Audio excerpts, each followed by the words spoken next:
The courtroom fell silent as the man in the sharp navy suit stood. His name was Marcus Grant, a federal prosecutor, and his presence alone commanded attention.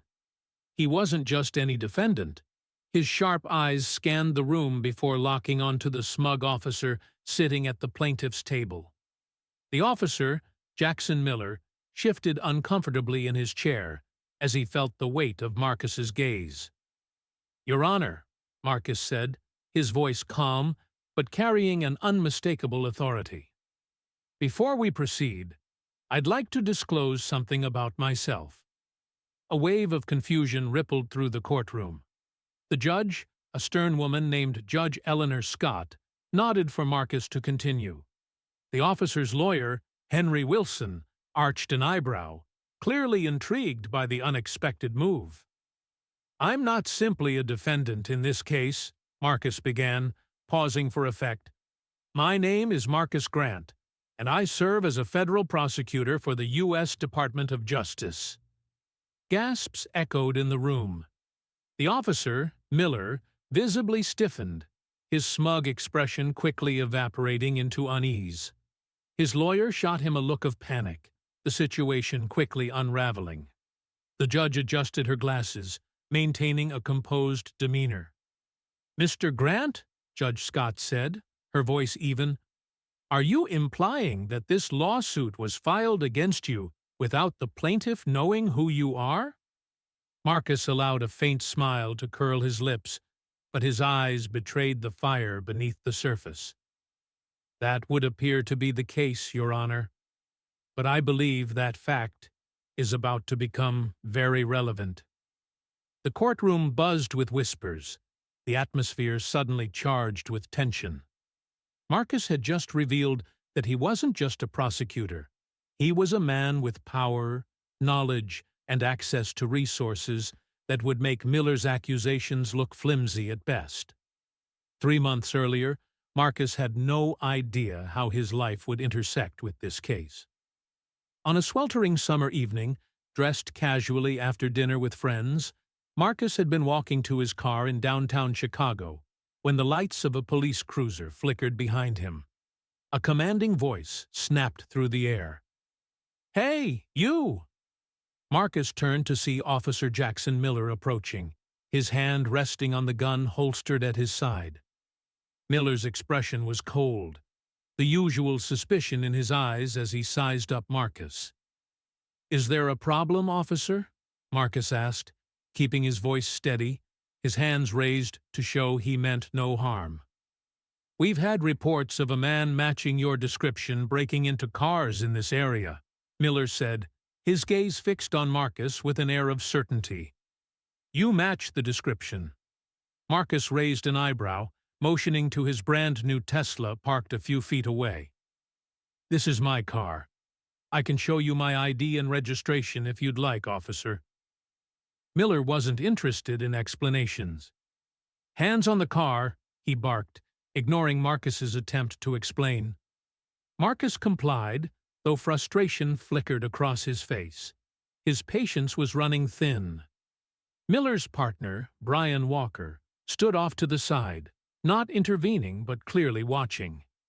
The officer patted Marcus down roughly, pulling his wallet from his pocket. "You're clean," Miller muttered, his tone laced with disappointment. "But I'm still giving you a citation. Consider it a warning. Don't hang around here too long." Marcus took the ticket, his jaw tightening. He glanced at Miller's badge, J. Miller, making a mental note. Without another word, he got into his car and drove off. What Miller didn't realize was that Marcus wasn't just another man to be dismissed. He was a prosecutor with a reputation for exposing corruption, and this encounter had sparked something inside him. A week later, to Marcus's surprise, Miller filed a civil lawsuit against him, accusing Marcus of intimidation and harassment during the traffic stop. The accusation was bold and unfounded, but Marcus knew he could disprove it. He didn't rush to respond. Instead, he began gathering evidence quietly, knowing that this was bigger than just defending himself. Marcus requested body cam footage, reviewed Miller's history, and reached out to a few trusted colleagues in the department who had experience dealing with officers with questionable behavior. What he uncovered shocked him. Miller had a history of racial profiling, false reports, and frivolous lawsuits against civilians, especially black men. The case escalated quickly when Marcus was served with court papers. His friends urged him to settle or dismiss the case, but Marcus saw this as an opportunity, not just to clear his name, but to expose the corrupt practices of Officer Miller and the larger system that allowed it to continue. Back in the courtroom, the tension was palpable. Marcus sat with an air of calm, but beneath the surface, he was ready for the fight. The judge called the session to order, and the trial began. Miller, though still confident, was clearly rattled by Marcus's revelation. He had underestimated his opponent, and now the tables were beginning to turn. 3 months before the courtroom showdown, Marcus Grant had been a prosecutor, entirely focused on his work, until one summer evening when his life took an unexpected turn. It had been a long, hot day in Chicago. Marcus, having just finished dinner with a few colleagues, was walking to his car, parked on a quiet street in the city's downtown. The air was thick with the promise of a storm, and the neon lights of the city reflected off the pavement as the evening slipped into night. Marcus felt at ease, his mind still lingering on the conversation he'd had over dinner, when a sudden flash of red and blue lights broke his reverie. The sound of tires screeching to a halt startled him, and Marcus turned, spotting the patrol car behind him. It wasn't unusual to see police in the area, but the flashing lights weren't simply a sign of a routine patrol. A cold shiver ran through him, the hairs on the back of his neck standing on end.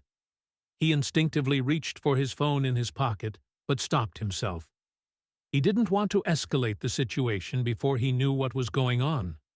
Instead, he turned around slowly and raised his hand slightly to show he wasn't a threat. The officer stepping out of the cruiser was Jackson Miller, a man whose face was etched with skepticism. Miller was tall, with a hardened expression, and his eyes quickly assessed Marcus, scrutinizing him with a sense of superiority.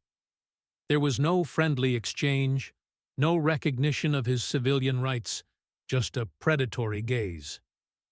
"Evening, officer," Marcus said calmly, keeping his voice neutral, though he couldn't shake the unease settling in his gut. There was something off about this interaction, a sense of hostility that wasn't warranted. "What seems to be the problem?" Miller didn't answer immediately. Instead, he took a few steps closer, his eyes never leaving Marcus's face. "We've had reports of a man matching your description breaking into cars in this area," Miller said, his voice cold and accusatory. "You match the description." Marcus frowned, glancing over his shoulder at his car, a brand-new Tesla parked just a few feet away. He then turned back to Miller, his gaze steady. "I think there's been some mistake. This is my car. I can show you my ID and registration, if you'd like," he said, attempting to de-escalate the situation. But Miller wasn't interested in explanations. His hand remained poised on his holstered gun, his stance defensive but rigid. There was no trace of politeness, no acknowledgement of Marcus's simple offer to clarify the situation. Instead, Miller stepped forward abruptly, his voice sharp. "Hands on the car!" he barked. Marcus's jaw tightened. He could feel the tension rising as he complied, placing his palms flat against the hood of the vehicle.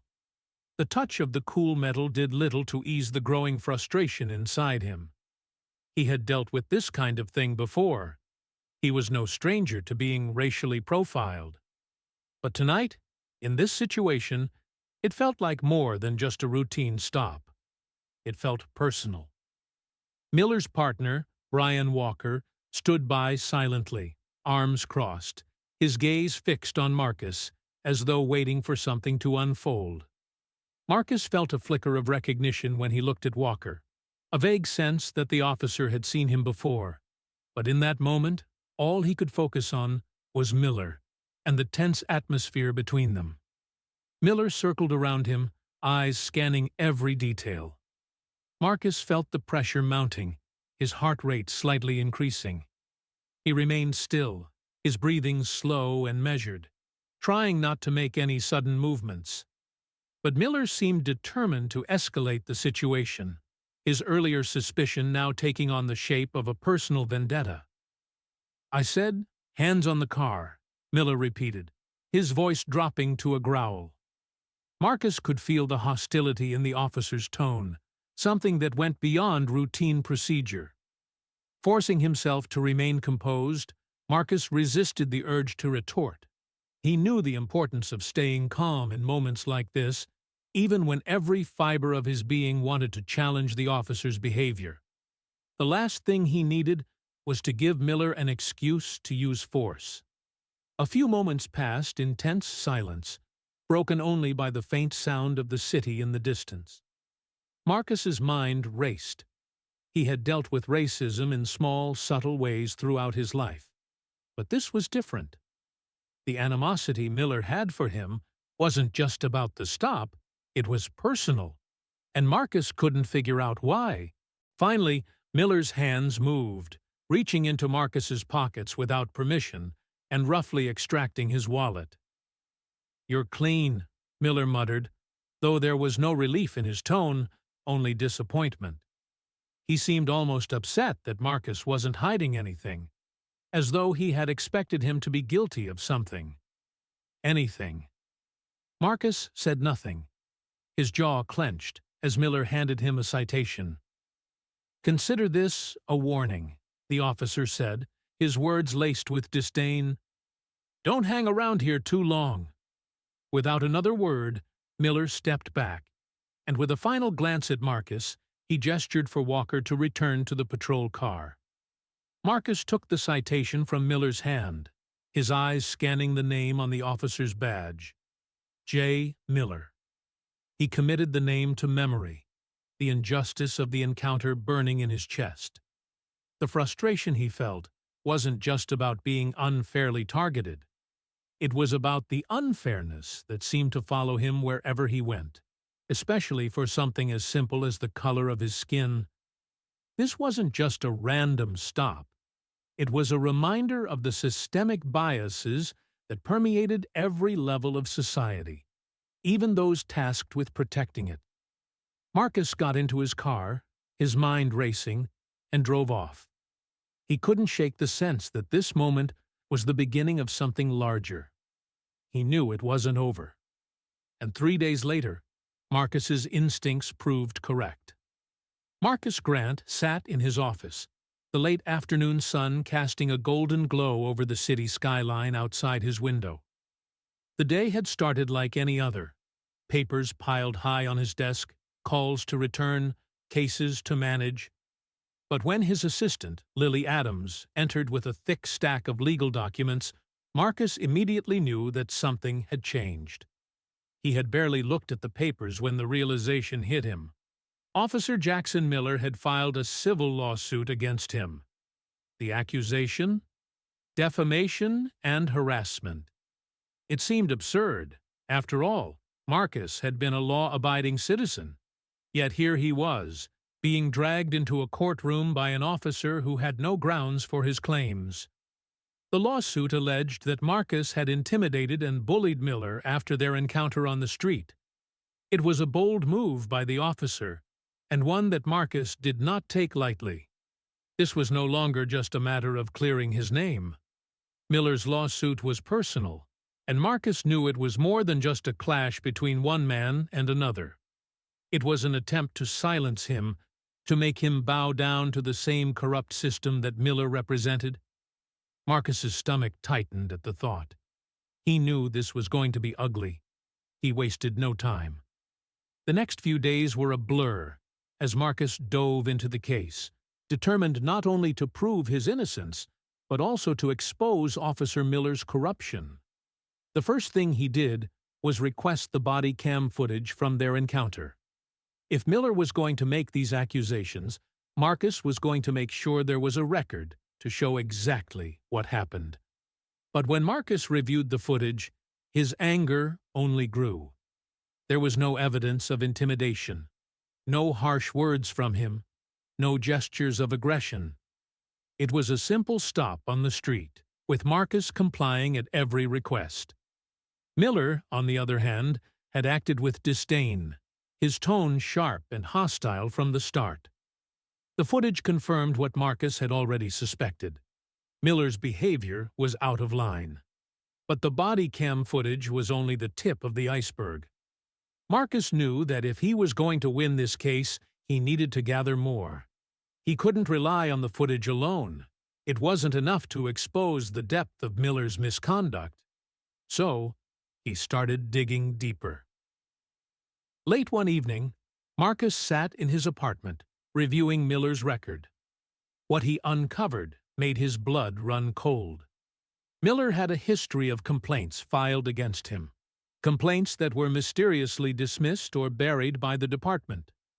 There were allegations of racial profiling, excessive force, and false arrests, all centered around Black and Latino men.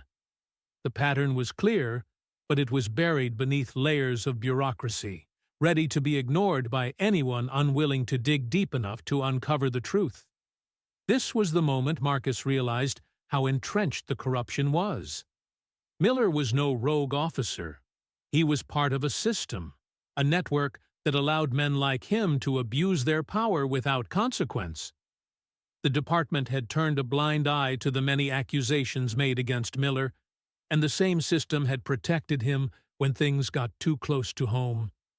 For the first time in his career, Marcus felt the weight of the system pressing down on him. This wasn't just about proving Miller's wrongdoings. This was about something much larger, something far more insidious. He wasn't just fighting to clear his name. He was fighting to hold the entire system accountable for enabling men like Miller to operate with impunity. But Marcus wasn't alone. He reached out to a few trusted colleagues, investigators, who had experience with cases of police misconduct. One of them, Clara Morgan, had worked as an investigator for years and had a wealth of knowledge when it came to building cases against corrupt officers. When Clara reviewed the materials Marcus had gathered, her face grew grave. "This goes deeper than Miller," Clara said, her voice steady but tinged with concern. "You're looking at a pattern here. Miller might just be a small part of a much larger operation." Marcus nodded, the gravity of her words sinking in. Clara's warning was clear. Miller wasn't working alone. There were others, higher up, pulling strings and covering up the truth. The system wasn't just broken, it was corrupt to its core. Over the next few weeks, Marcus and Clara worked tirelessly, building a case that would not only discredit Miller, but expose the larger network of officers involved in misconduct. They subpoenaed records, gathered testimonies from those who had been wronged by Miller, and compiled a list of complaints from other officers who had been too afraid to speak out. The evidence began to pile up, each piece revealing more about the extent of Miller's corruption and the dark underbelly of the department.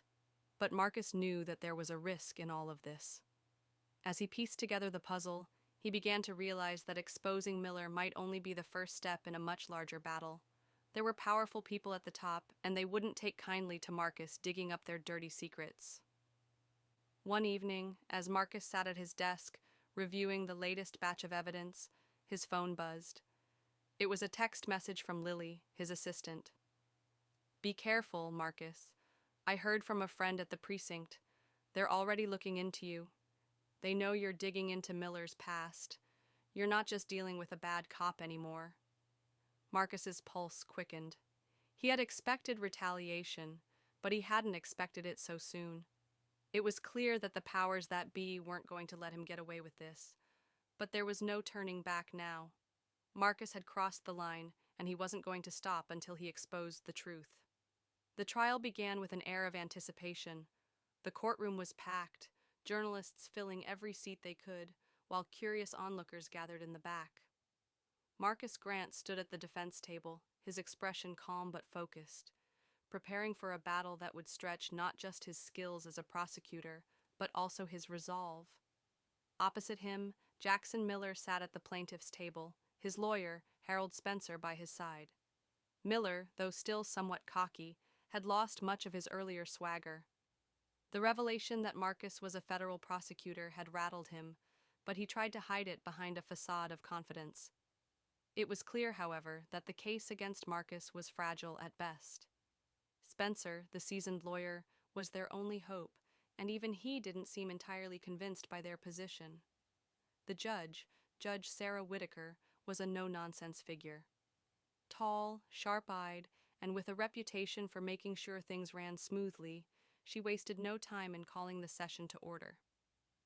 "Let's begin," she said, her voice firm. "Mr. Spencer, you may present your case."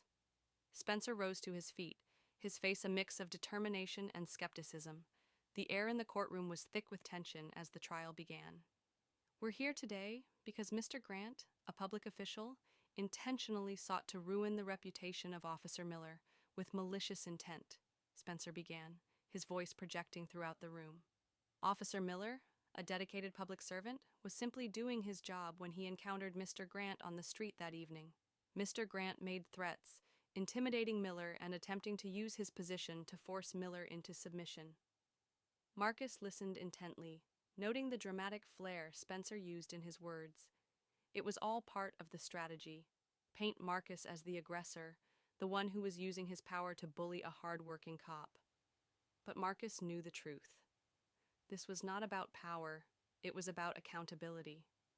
Spencer continued, citing testimony from Officer Miller about how Marcus had allegedly said he would make him regret this, and that Miller felt threatened. But Marcus knew this was a fabrication. There were no threats. There was no intimidation. Miller had simply been angry about being questioned and challenged, and now he was trying to make Marcus pay for it. When Spencer finished, Marcus's attorney, Rachel Green, stood to begin her cross-examination. She was a sharp, no-nonsense attorney who had a reputation for dismantling weak cases with ease. She had been with Marcus from the start, and together, they had crafted a strategy that focused on the facts, not the theatrics. "Officer Miller," Rachel began, her tone professional but piercing, "you've testified that Mr. Grant made a vague comment about making you regret this. Can you clarify exactly what you meant by that? Can you provide any detail about how you interpreted this comment?" Miller hesitated, clearly uncomfortable under Rachel's scrutiny. He had expected the questioning to focus on the supposed threat, but Rachel's approach was more subtle. She wasn't interested in the words themselves. She wanted to show the jury how flimsy Miller's claims really were. Miller shifted uncomfortably in his seat. He said something about regretting this whole situation, he mumbled, trying to sound more confident. It was threatening. Rachel's eyebrow arched slightly, but her expression remained neutral. "So, you're basing your entire accusation on a vague statement that could have meant anything? Do you have any evidence that Mr. Grant physically threatened you?" Miller stammered, clearly caught off guard. "Well, no. But it was the way he said it," he muttered. Rachel smiled faintly, and then turned to the jury. "Ladies and gentlemen of the jury, you've just heard Officer Miller testify that a statement made by Mr. Grant could be interpreted in many different ways. In fact, the statement itself is vague at best, and it's completely insufficient to support the claim of intimidation." The room was silent as Rachel's words settled in. Marcus could see the jury shifting, some of them already looking at Miller with skepticism. Rachel's cross-examination had struck at the core of Miller's case. There was no substance, no evidence, just vague accusations. But Rachel wasn't done. She turned her attention to the key issue, the abuse of power. "Officer Miller, you've also claimed that Mr. Grant used his position as a federal prosecutor to intimidate you. Can you provide any evidence of this? Any emails, phone calls, or witness testimony to support that claim?" Again, Miller faltered. I don't have any evidence of that, he admitted reluctantly. Rachel's voice rang out, crisp and confident. So, to clarify, you're accusing Mr. Grant of using his position to pressure you, but you can't provide any evidence to support that claim, correct? Miller opened his mouth, but no words came out. He was speechless, and it was clear that his case was beginning to crumble. Spencer, his attorney, shot him a frustrated look, but there was nothing more he could do. Rachel turned to the jury again. This is the man who claims he was intimidated by Mr. Grant, a man who can't provide a single piece of evidence to back up his accusations. The courtroom was now buzzing with whispers, the cracks in Miller's case widening. Rachel's cross-examination had dismantled the core of their argument, and it was clear that Miller's testimony wasn't as solid as they had hoped. As the day's session drew to a close, Marcus allowed himself a brief moment of relief. He had seen how the jury was reacting. He could feel the shift in the room. The tide was turning in their favor. But Marcus knew this was only the beginning. The real battle hadn't even started yet. Back in his office later that evening, Marcus met with Rachel and Clara. They reviewed the day's events, and Clara spoke first. "You did great today," Clara said, offering a rare smile. "But don't let your guard down. Miller's desperate, and he's got a lot of people behind him." Marcus nodded, his thoughts already on the next move. "We need to keep the pressure on. If we back off now, it'll give them room to regroup. This isn't just about Miller anymore. We're starting to uncover something bigger, something darker." Rachel leaned forward, her gaze intense. "You're right. And we'll need to be ready for whatever they throw at us next." As the team continued strategizing, Marcus's phone buzzed. It was a message from Lily. "Be careful, Marcus. I heard from a source inside. Miller's lawyer is going to pull out all the stops tomorrow. They're planning something big." Marcus's heart sank. The battle was far from over, and he knew Miller and his allies were just getting started. But this was what he had prepared for. This was the fight he had chosen, and no matter what came next, he was ready. The following morning, the courtroom was electric with tension. The air crackled with anticipation as the trial of Marcus Grant and Officer Jackson Miller entered its third day. The jury was already on edge, and the media had latched onto the case like a shark to blood in the water. But for Marcus, today would be different. Today, he would not just defend himself. He would take the fight to Miller, and to the system that had allowed men like him to operate unchecked for far too long. Marcus sat at the defense table, his back straight, his eyes focused on the task at hand. He had already seen the cracks forming in Miller's case, but today was about more than just defeating Miller. Today he had something more, something that could bring down the entire network that had protected Miller's behavior. His legal team had been working tirelessly behind the scenes, gathering evidence that would prove the officer's misconduct was just a small piece of a much larger, more dangerous puzzle. It all started the night before, when Clara Morgan, Marcus's trusted investigator, had returned with new leads that could change the course of the trial. In the early hours of the morning, Clara had unearthed a shocking set of documents. Among the files was a trail of internal complaints, most of which had been quietly buried over the years. These complaints, each one alleging misconduct, abuse, and outright corruption by Officer Miller, were just the beginning. What they uncovered went deeper, exposing a web of lies and criminal activity far beyond Miller's individual actions. Marcus had known for some time that this case wasn't just about one rogue cop, but the extent of the corruption inside the department was something even he hadn't anticipated. The files Clara had found revealed that Miller was just one cog in a much larger operation, an operation that reached deep into the heart of the department, with links to politicians, business executives, and even high-ranking officers who had been covering for him for years. Marcus's phone buzzed as the court session began. It was Rachel Green, his attorney, sending him a message. We're ready with the new evidence. Let's blow this wide open. Marcus smiled grimly and turned his attention back to the courtroom. Judge Sarah Whitaker entered, and the proceedings resumed. There was no time to waste.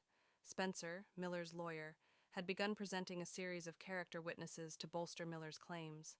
But Marcus knew they were all smoke and mirrors, nothing more than a desperate attempt to sway the jury. Spencer called the next witness, Officer Anthony Delgado, Miller's former partner. Delgado was a middle-aged cop with a rigid demeanor and a tendency to speak in carefully rehearsed statements. He stepped up to the witness stand, his uniform pressed and clean, but his eyes betrayed a nervousness that he tried to mask with forced confidence. Delgado had been with Miller for years, and Spencer hoped his testimony would help shift the tide in their favor. Officer Delgado, Spencer began, can you tell the court about your time working with Officer Miller? Delgado cleared his throat and adjusted his glasses. I've worked with Officer Miller for over 5 years. He's a dedicated officer who always follows the rules. We've had some tough calls, but I've never seen him act inappropriately. I believe he was just doing his job when the incident with Mr. Grant occurred. Marcus felt the room tense. He had been expecting this kind of defense. Spencer was trying to paint Miller as a hard-working cop, a victim of an overzealous prosecutor. But Marcus was ready. It was time to bring the truth to light. When it was Rachel's turn to cross-examine, she stood and walked with a quiet confidence toward the witness stand. She wasted no time. Officer Delgado, she began, her voice steady, you've testified that Officer Miller acted appropriately during his interaction with Mr. Grant. Can you explain what you mean by acting appropriately? Was it appropriate to order Mr. Grant to place his hands on the car without cause? Was it appropriate to search his pockets without permission? Delgado hesitated, his gaze flickering to Miller, who was sitting at the plaintiff's table. Well, I wasn't directly involved in that part, he said, his voice faltering. But Miller is a good cop. He's always been professional in my presence. Rachel didn't let up. So you didn't see anything unusual in Officer Miller's actions that night? No aggression, no unnecessary escalation? Delgado shifted in his seat. I suppose it could have been handled differently, he admitted reluctantly. Rachel's tone turned sharper. And yet, in your official report, you made no mention of any misconduct, no mention of Miller's escalating behavior. Why is that? Delgado stammered. I wasn't sure what had happened exactly. I just wrote up what Miller told me. He's my partner.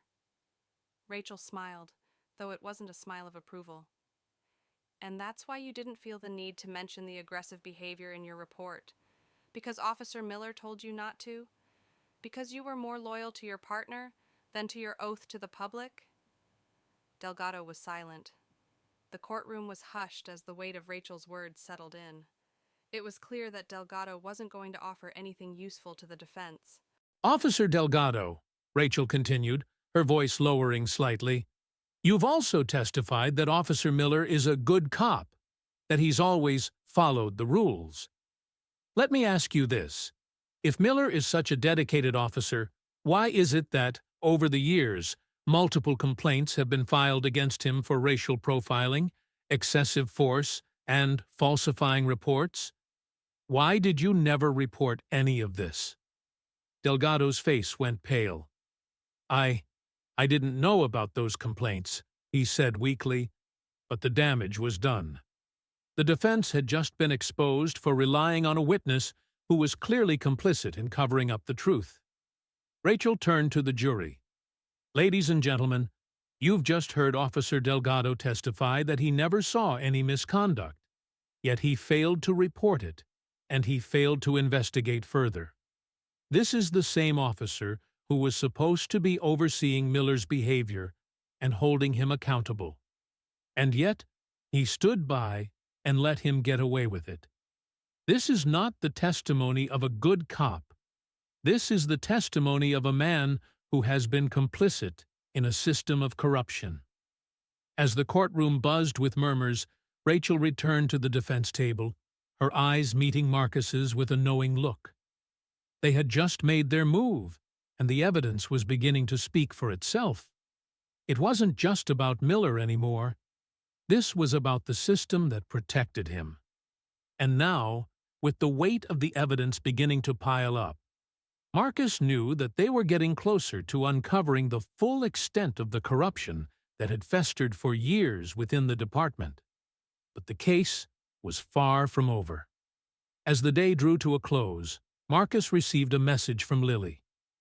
"New intel coming in. There's more to the story. Stay alert."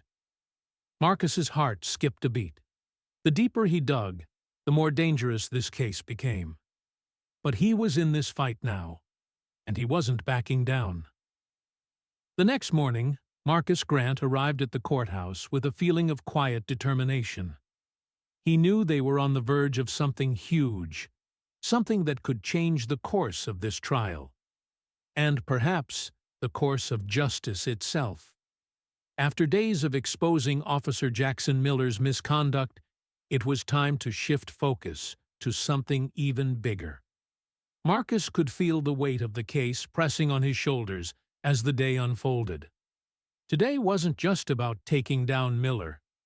It was about pulling apart the entire corrupt system that had protected him for so long.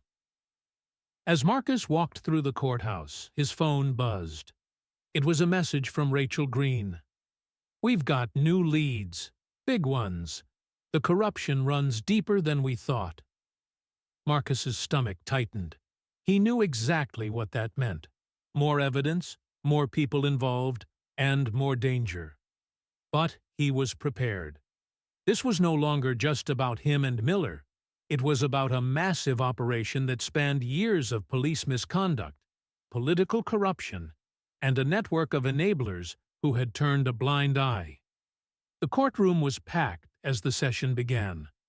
Journalists filled the gallery, the noise of their cameras clicking and whispers echoing through the room. The air was thick with tension. Judge Sarah Whitaker, as usual, commanded the room with a sharp gavel strike, signaling for the trial to resume. Miller's attorney, Harold Spencer, began presenting his next witness, another attempt to bolster his case with personal testimonies. This time, Spencer called Sergeant Harold Watts, a high-ranking officer in the department. Watts was known for his calm demeanor and steady hand in managing difficult situations. He had worked with Miller for several years, and Spencer clearly hoped that Watts's testimony would lend credibility to Miller's claims. "Sergeant Watts," Spencer began, "can you tell the court about your history working with Officer Miller? How would you describe his conduct as an officer?" Watts stood, adjusting his uniform before replying with practiced ease. "Officer Miller is a dedicated member of the force," he said, his voice steady and authoritative. "I've worked with him for years, and I've never seen him act inappropriately. He's a man who follows the rules and is committed to protecting the public." Marcus's eyes narrowed. This was nothing more than a desperate attempt to paint Miller as a model cop.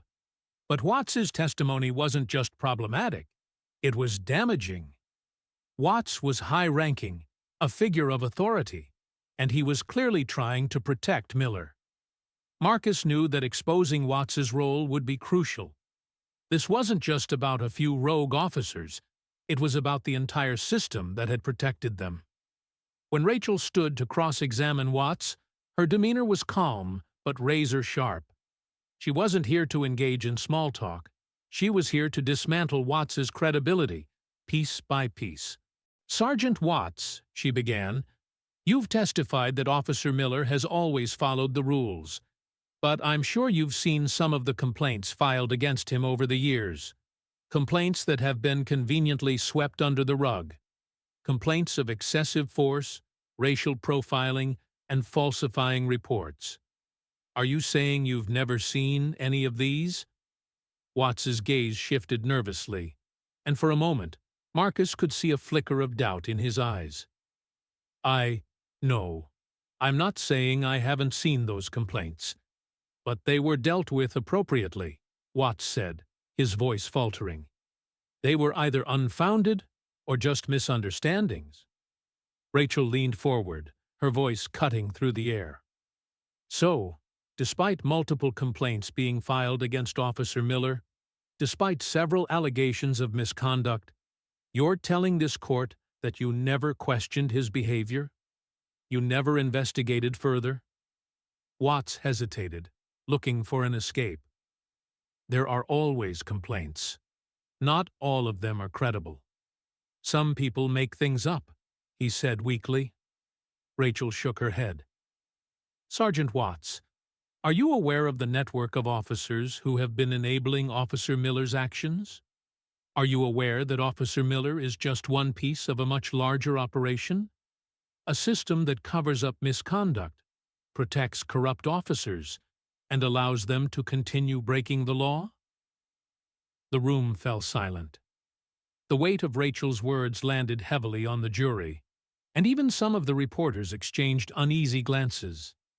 Watts's posture sagged slightly as he tried to defend himself, but Rachel wasn't backing down. You're the one in charge, Sergeant. You're the one who's supposed to oversee the actions of your subordinates. And yet, you allowed Miller to continue his corrupt behavior.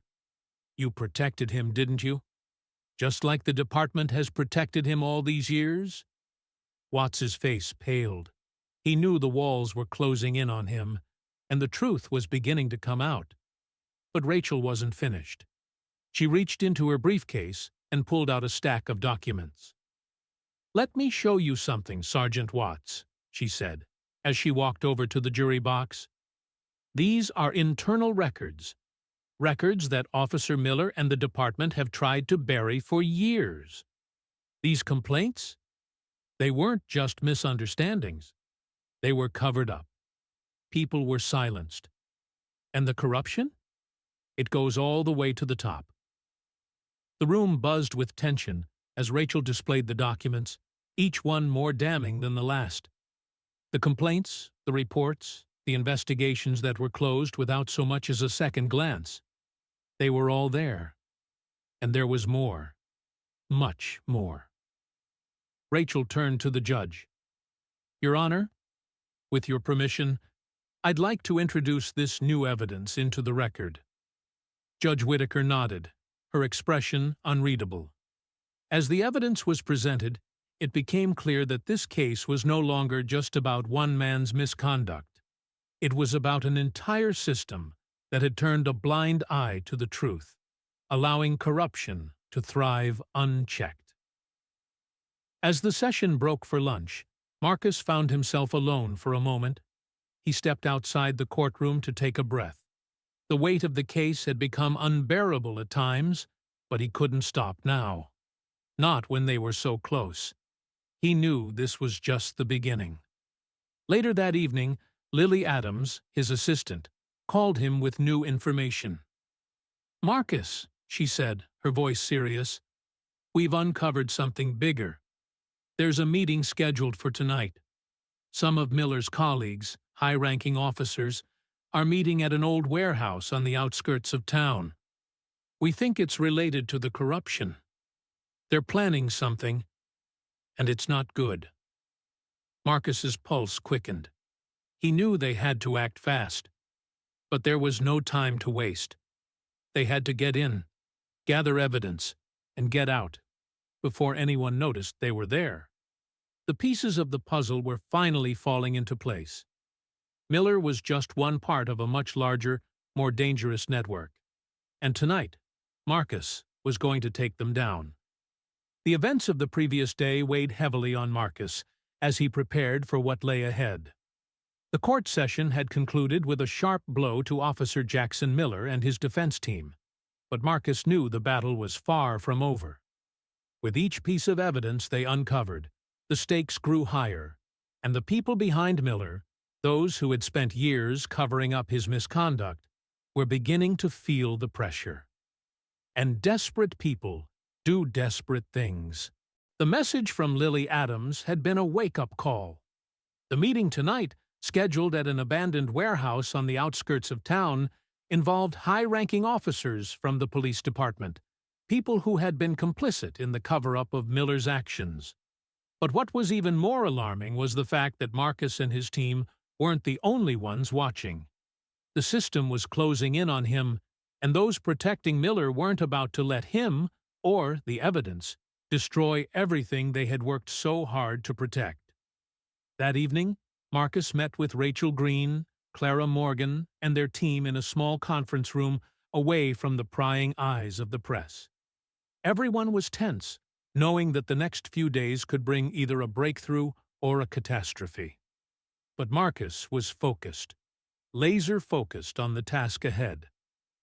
"I don't need to tell you that things are escalating," Marcus began, his voice steady but laced with urgency. "The meeting tonight at the warehouse is our chance. If we can get inside, if we can gather evidence that ties Miller's collaborators to the corruption, we'll have them. But we have to move fast." Rachel, always the pragmatic one, was quick to respond. "It's risky. Too risky. We don't know who's going to be there, and if they catch wind of what we're doing." "I don't have time to wait for the perfect moment," Marcus interrupted. His voice was calm, but it carried the weight of someone who had already made up his mind. "We've got one shot at this. If we miss it, we lose everything." Clara, who had been poring over the surveillance footage and documents they had gathered, spoke up. "I've been tracking the movements of some of the officers. The warehouse is secured, but not as tightly as you'd expect. There's a back door we can access without raising suspicion. I think we can slip in and gather the intel we need." Rachel didn't look convinced. "What about backup?" "We're talking about high-ranking officers. This could be a trap." Marcus nodded. He understood her concerns. They weren't going in blind, but they weren't going in without a clear plan either. "We'll have agents monitoring the area. If things go south, we'll pull out immediately." The plan was set. It wasn't foolproof, but Marcus knew they had no other option. The meeting tonight was the key to exposing the full extent of the corruption, and they had to act now before anyone could shut it down. Later that night, under the cover of darkness, Marcus, Rachel, and Clara approached the abandoned warehouse. The building was surrounded by tall fences and had a few dimly lit windows that barely illuminated the area. The shadows clung to the walls as the team moved quickly but quietly, aware that time was of the essence. Clara led the way, using her knowledge of the layout to guide them to the back entrance. As they neared the door, Marcus could feel the tension in the air. The enormity of what they were about to do weighed on him, but there was no turning back now. He knew that if they succeeded, they would have the evidence to bring down not only Miller, but the entire network of corrupt officers who had been pulling the strings from behind the scenes. They reached the back door, and Clara carefully checked the lock. It clicked open without much resistance.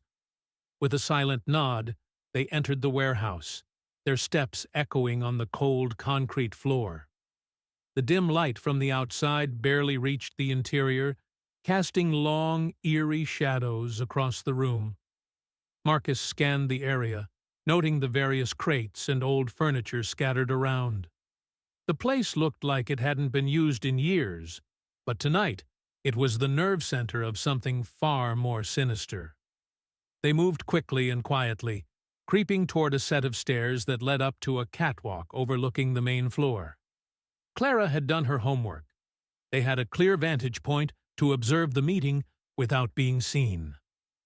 As they ascended the stairs, Marcus's heart raced. He knew they were about to witness something crucial, something that could change everything. They reached the top and positioned themselves behind a stack of crates, peering over the edge of the catwalk. The warehouse below was filled with men, several high-ranking officers from the police department, along with a few unfamiliar faces. Marcus's pulse quickened as he recognized some of the officers who had been involved in Miller's cover-ups, as well as a few political figures who had been rumored to have ties to shady dealings within the department. "What's going on here?" Marcus whispered, his voice barely audible as he watched the men below. "What are they planning?" Rachel's eyes narrowed. "I don't know. but we're going to find out. The meeting began, and Marcus strained to hear the hushed voices from below. The men were speaking in low tones, but the murmur of their conversation was punctuated by occasional bursts of anger and frustration. It was clear that they were dealing with more than just Miller's failed case. It was a matter of self-preservation. Marcus listened intently as one of the officers, Lieutenant Greg Thompson, raised his voice. "We can't let this go public," Thompson said, his voice low but forceful. "Miller's case has brought too much heat. We need to shut this down before it blows up in our faces." Another officer, Captain Linda Hayes, nodded in agreement. "We'll have to move fast. The prosecutor, Grant, right? He's getting too close. If we don't take care of this now, we'll all go down." Marcus's heart sank as he realized the extent of their plans. This wasn't just about protecting Miller. It was about covering up years of criminal activity. And the lengths these officers were willing to go to ensure their secrets remained buried were terrifying. One of the political figures, Councilman Robert West, leaned forward. "We can't afford a trial. We'll need to neutralize him. If we don't act now, there's no telling how far this goes. We need to handle Grant, once and for all." Marcus's stomach twisted. They weren't talking about silencing a witness. They were talking about eliminating him. The room fell silent for a moment, and Marcus could feel the weight of their words settle in. He knew that the conversation had taken a dark turn. If he didn't act now, his life, and the lives of his colleagues, could be in danger. Rachel turned to Marcus, her face pale. "We've got to move, now." Without hesitation, Marcus signaled for Clara to lead the way back to the exit. They couldn't risk being caught in the act. But as they started to retreat, a loud crash echoed through the warehouse. Someone had spotted them. The trap had been set, and now they were caught in the middle of it. The warehouse descended into chaos as the loud crash echoed through the space, followed by shouts and hurried footsteps.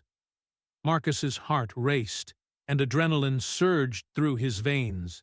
He could hear the sound of boots stomping on the concrete floor below. Someone had discovered their position. The trap had been sprung, and now they were the prey. "Move!" Marcus hissed, his voice sharp and urgent. He turned toward Clara, motioning for her to lead the way out. They couldn't risk staying in one place for too long. If they were caught here, everything would be ruined. Rachel was close behind, her footsteps quick and determined. But as they started to retreat, the sound of voices grew louder. A few officers from the meeting had noticed their movement, and now they were making their way toward the catwalk. "Over here!" one of the officers shouted. "They're up there!"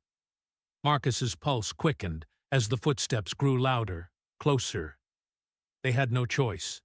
Their escape route was compromised, and staying hidden was no longer an option. "Go!" Marcus urged once more, his voice filled with urgency. He shoved open a door to a small office at the far side of the catwalk, hoping it would provide some cover. But the room was small, barely large enough for all three of them to fit. Clara quickly pulled the door shut behind them, her eyes wide with panic, but her mind working quickly. "We're trapped," she said, her voice tense. "They'll be here in seconds." Marcus's mind raced, thinking of every possible way out. He didn't have time to waste. "We need to find another way out of here. Fast." Rachel grabbed Marcus's arm and pointed to a narrow window on the far side of the room. "That way," she said, her voice calm despite the danger. "We can climb out, get to the back alley, and circle around." Marcus didn't hesitate.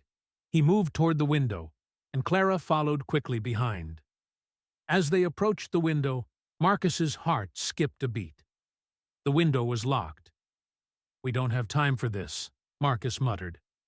He quickly pulled out a small pocket knife from his jacket, using the blade to jimmy open the lock. It wasn't perfect, but it was enough. The lock clicked open with a satisfying sound.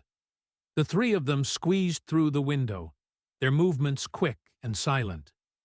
As soon as they were out, they ducked behind a stack of crates, waiting for a moment to assess their next move. The sound of the officers' voices grew closer, and Marcus could feel the pressure mounting. They had to stay one step ahead. But just as they thought they had escaped, a voice rang out from behind them. "Freeze!"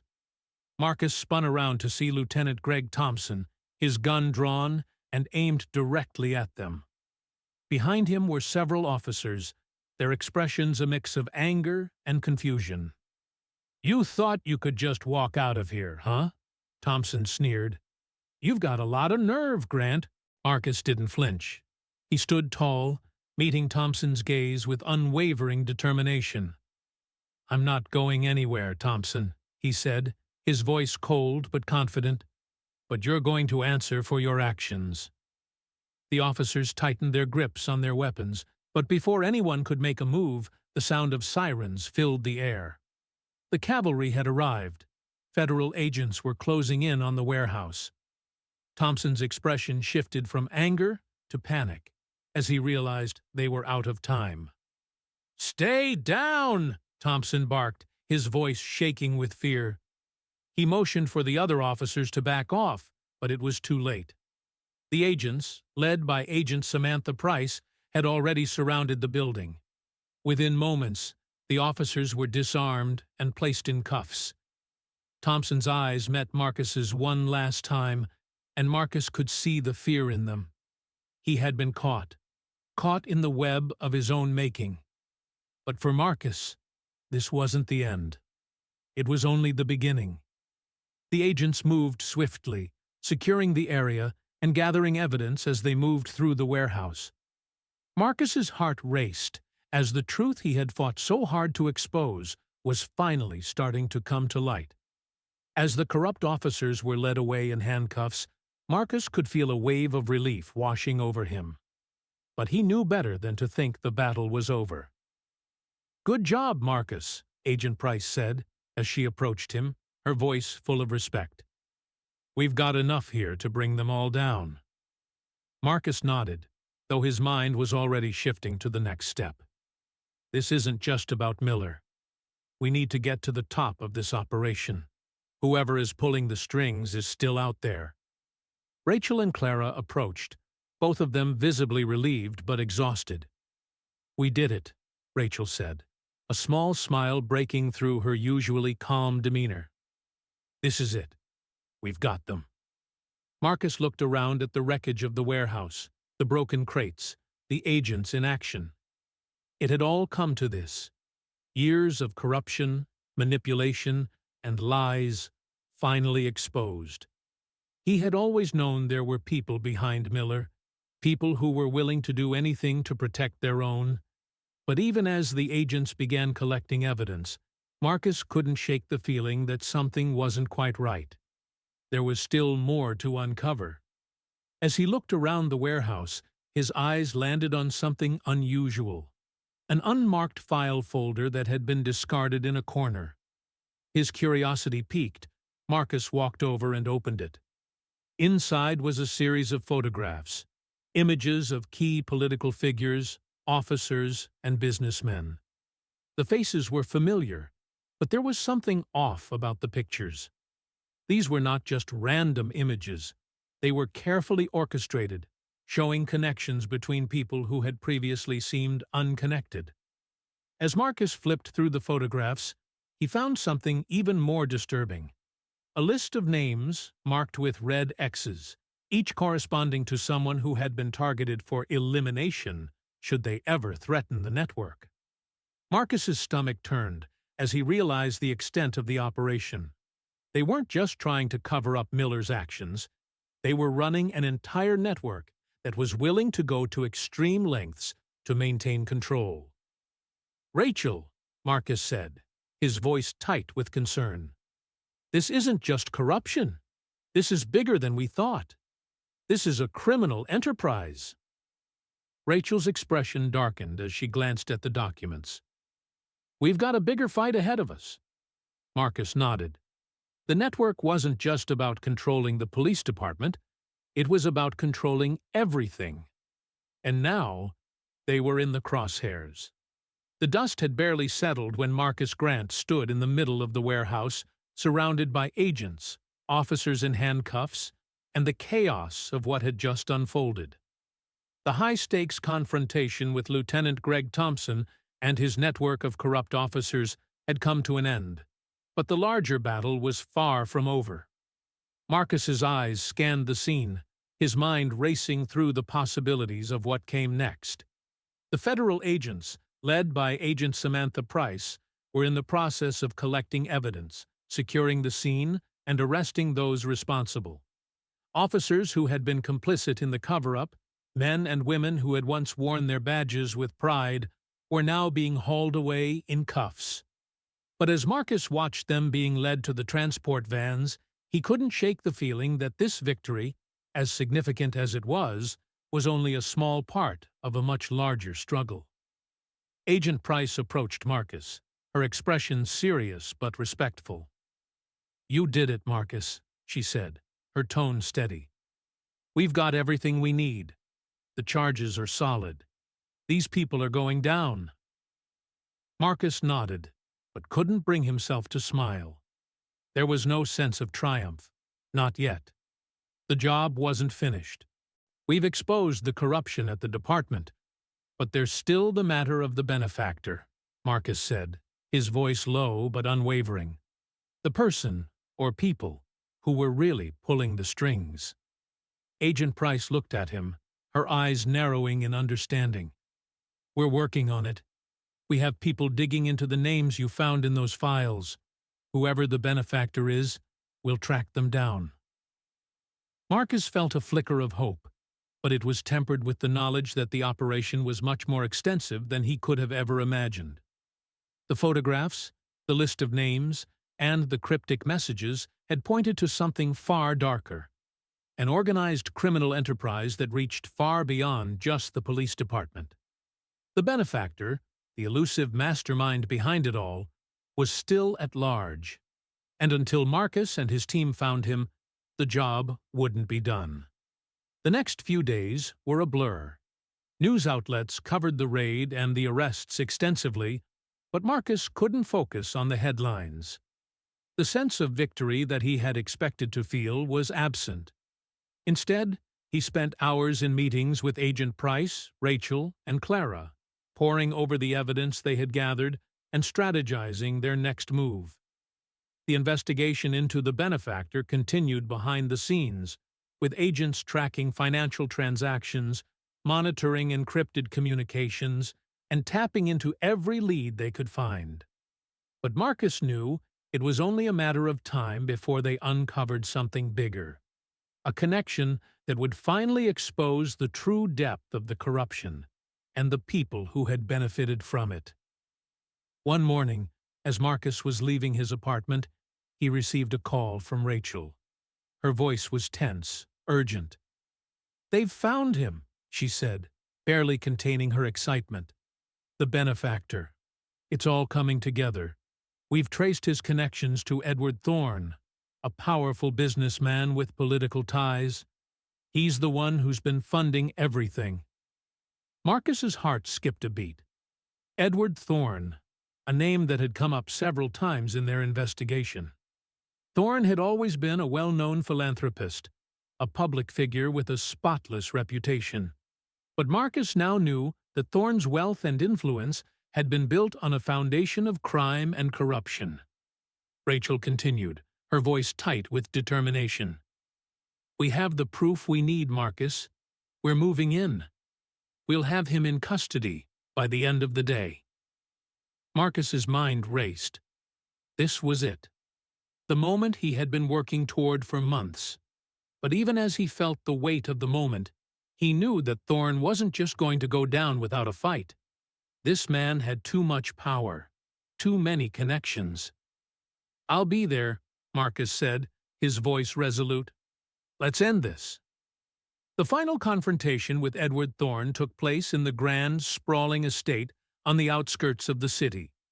The agents moved swiftly, surrounding the mansion with precision, ready to bring in the man who had masterminded the entire operation. But Marcus, as he stood there watching, couldn't help but feel a deep sense of unease.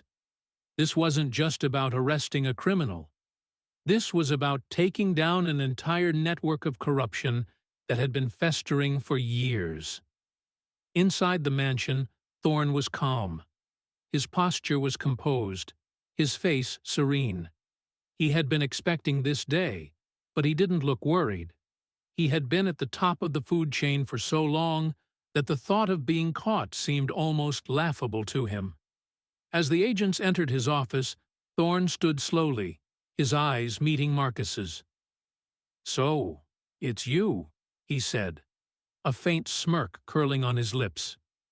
"You've been quite the thorn in my side, Grant." Marcus didn't respond. He stepped forward, his gaze never leaving Thorne's face. "You thought you could control everything. The police, the politicians, the businesses. But it ends now, Thorne. You're going down." Thorne chuckled softly, his voice smooth. "Do you really think you can take me down? I'm untouchable.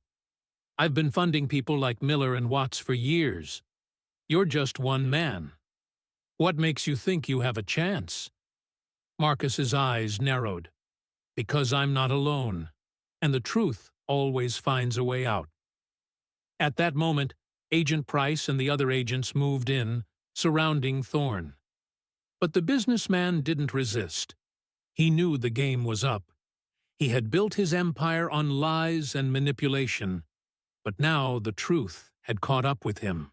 A few hours later, as Marcus sat in his office, the weight of everything that had happened finally began to sink in. The arrest of Edward Thorne marked the end of the case that had consumed his life for months. The corrupt officers, Miller, Watts, Thompson, and the rest, were facing serious charges, and the network of corruption that had shielded them for so long was finally being dismantled. The public would never know the full extent of what had happened behind the scenes, the lives that had been ruined, the people who had been silenced. But Marcus knew, and so did the people who had fought beside him. The trial, the investigation, the arrests, they were all part of a larger struggle for justice. And in that moment, Marcus understood something deeply important. Justice wasn't just about the cases you win. It was about the lives you change, the truth you uncover, and the difference you make in the world.